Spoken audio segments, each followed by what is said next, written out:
Assalamualaikum warahmatullahi wabarakatuh. Perkenalkan, nama saya Aminutul Fauzia dari KKN IKDN 90 IAIN Kudus. Nah, kali ini saya akan membahas tentang mobilitas sosial. Apa sih mobilitas sosial itu? Di sini, mobilitas sosial terdiri dari dua kata, yaitu mobilitas dan sosial.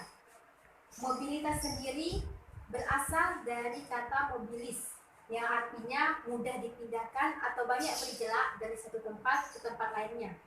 Sedangkan sosial yang terkandung dalam kata mobilitas sosial mengandung makna seseorang atau sekelompok warga dalam kelompok sosial. Nah, bisa kita simpulkan bahwa mobilitas sosial merupakan perpindahan seseorang atau kelompok orang dari satu lapisan ke lapisan lainnya. Jadi, seseorang yang mengalami perpindahan kedudukan sosial baik dari rendah ke atas atau atas ke bawah dan bisa hanya berpindah tempat tanpa merubah status sosialnya. Contoh konkret dari mobilitas sosial adalah seperti ada seorang pegawai yang mengalami peningkatan atau kenaikan jabatannya dari yang rendah menjadi ke yang tinggi, seperti seorang guru biasa dan tahun berikutnya dia bisa menjadi kepala sekolah. Itu merupakan salah satu contoh mobilitas sosial. Selanjutnya adalah bentuk-bentuk mobilitas sosial.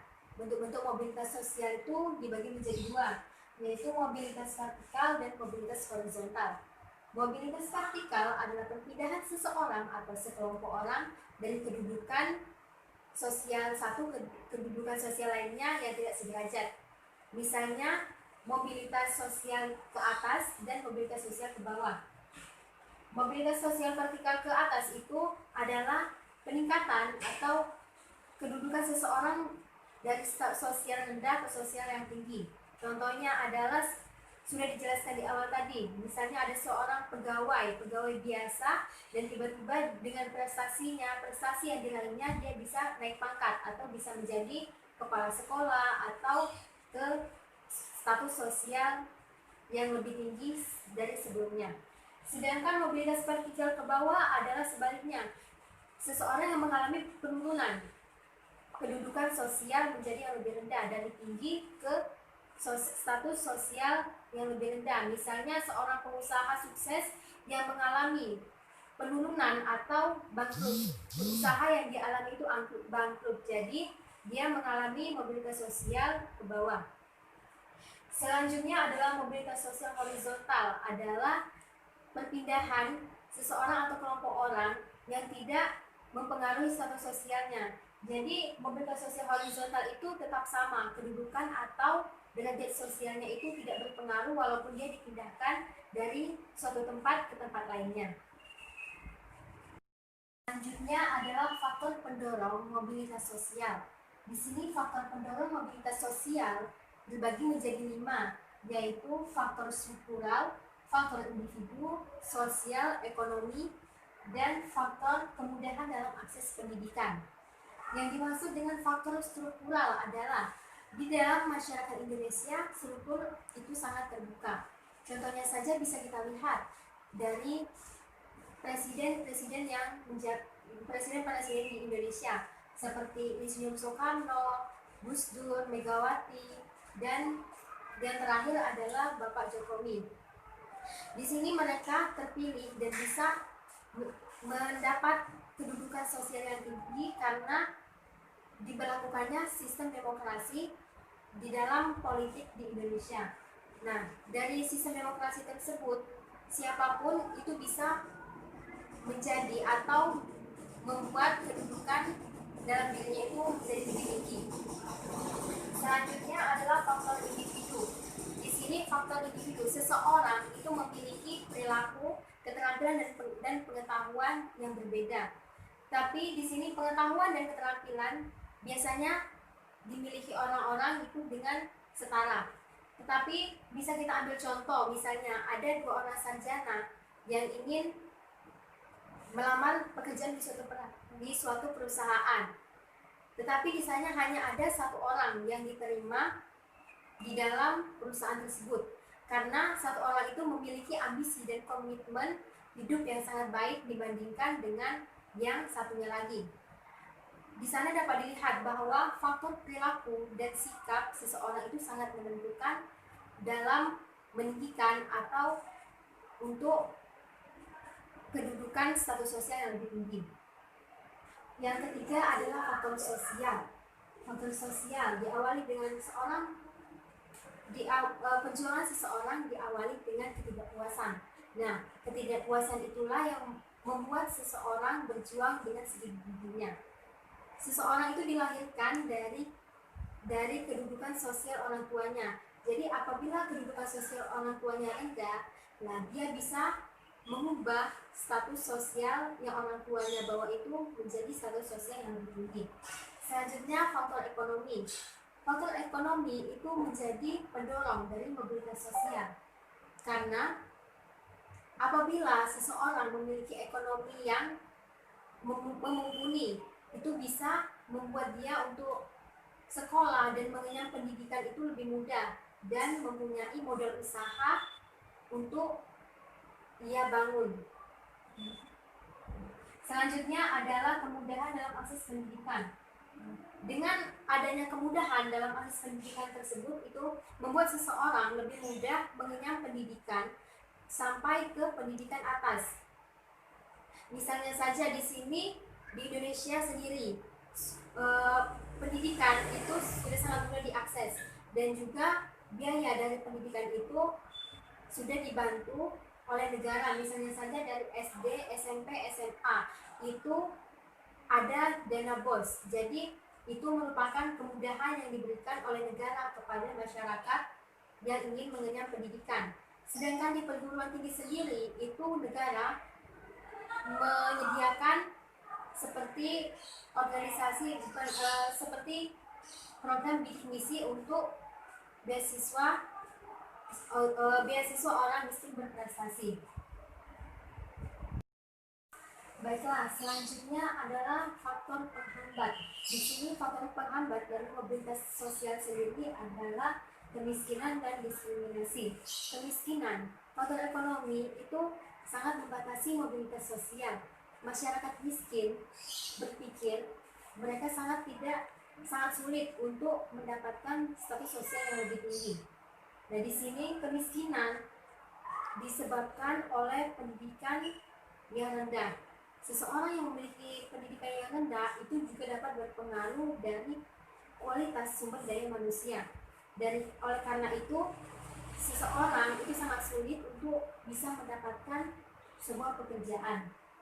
Dan selanjutnya adalah diskriminasi. Diskriminasi sendiri adalah perbedaan perilaku antara sebuah golongan, misalnya dari perbedaan ras, agama, suku, dan bangsa. Tapi di sini di Indonesia sekarang itu sudah jarang dijumpai adanya perbedaan dari pembedaan perilaku tersebut. Dan selanjutnya adalah saluran-saluran dari mobilitas sosial. Di sini ada 3. Yang pertama yaitu pendidikan, organisasi politik, dan organisasi profesi. Yang pertama adalah pendidikan. Pendidikan sendiri merupakan saluran yang sering digunakan oleh seseorang untuk meningkatkan status sosialnya ke atas. Karena pendidikan itu merupakan saluran yang tidak memandang siapapun yang ingin meningkatkan status sosialnya. Misalnya dari seorang yang tidak mempunyai apapun dan dia berusaha untuk mengenyam pendidikan sampai perguruan tinggi dan dia membuka usaha dan berhasil, itu merupakan peningkatan status sosial. Yang selanjutnya adalah organisasi profesi. Di sini organisasi profesi bisa kita ambil contoh seperti PGRI, yaitu Persatuan Buruh Republik Indonesia. Nah, kenapa organisasi profesi bisa dikatakan sebagai saluran mobilitas sosial? Karena di dalam Persatuan Buruh Republik Indonesia itu merupakan persatuan orang-orang yang sudah mempunyai status sosial ke atas. Nah, apabila mereka berkumpul dan bersatu dan mereka memperjuangkan fungsi dari pendidikan dan memperjuangkan kesejahteraan untuk dirinya masing-masing. Itu merupakan saluran-saluran dari mobilitas sosial. Yang selanjutnya adalah dampak mobilitas sosial. Di sini dampak positif mobilitas sosial adalah mendorong seseorang untuk lebih maju. Terbukanya kesempatan atau wawasan seseorang untuk pindah dari strata satu ke strata lainnya itu bisa memotivasi seseorang untuk lebih maju di bidangnya masing-masing. Contohnya bisa kita lihat dari Indonesia sebelum dan sesudah merdeka. Ketika Indonesia sebelum merdeka, seseorang atau sekelompok orang itu belum mempunyai cita-cita. Misalnya cita-cita untuk menjadi camat, bupati, guru itu sangat minim sekali. Tetapi kita lihat sekarang Indonesia, masyarakat Indonesia sudah banyak sekali yang menjadi pemimpin di bidangnya masing-masing. Selanjutnya adalah mempercepat tingkat perubahan sosial. Mobilitas sosial bisa mempercepat tingkat perubahan sosial ke arah yang lebih baik. Contohnya saja, Indonesia sekarang akan mengalami perubahan dari Indonesia agraris menjadi Indonesia industris. Nah, itu merupakan dampak dari mobilitas sosial. Selanjutnya adalah meningkatkan integrasi sosial. Mobilitas sosial itu sangat bisa meningkatkan integrasi sosial karena seseorang ketika mengalami perubahan status sosial yang lebih tinggi, ia akan menyesuaikan diri dari cara gaya hidup, norma, kebiasaan dari status sosialnya yang baru, dan itu bisa menimbulkan integrasi sosial. Selanjutnya adalah dampak negatif dari mobilitas sosial. Yang pertama adalah terjadinya konflik, yang kedua adalah gangguan psikologis. Kenapa terjadinya konflik? Karena di sini mobilitas sosial merupakan tempat perjuangan manusia untuk meningkatkan status sosialnya. Oleh karena itu sangat wajar untuk terjadinya suatu persaingan dan bisa memicu konflik.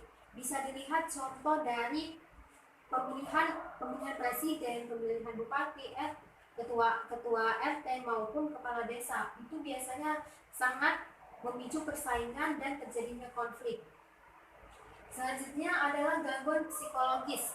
Di sini yang mengalami gangguan psikologis biasanya seseorang yang mengalami status sosial tinggi menjadi status sosial yang rendah. Misalnya seseorang yang turun jabatan, yang usahanya anjlok, atau yang lainnya yang bisa mengganggu psikologisnya, mengganggu pikirannya, dan bisa menimbulkan penyakit atau menurunnya imun tubuh yang ada dalam dirinya. Nah, itu tadi merupakan penjelasan dari mobilitas sosial. Nah, apa bisa kita lihat dari penjelasan tadi, apabila kita ingin meningkatkan status sosial kita menjadi lebih tinggi, kita harus berusaha dan bekerja keras. Nah, baiklah, cukup sekian penjelasan dari kakak. Saya akhiri. Wassalamualaikum warahmatullahi wabarakatuh.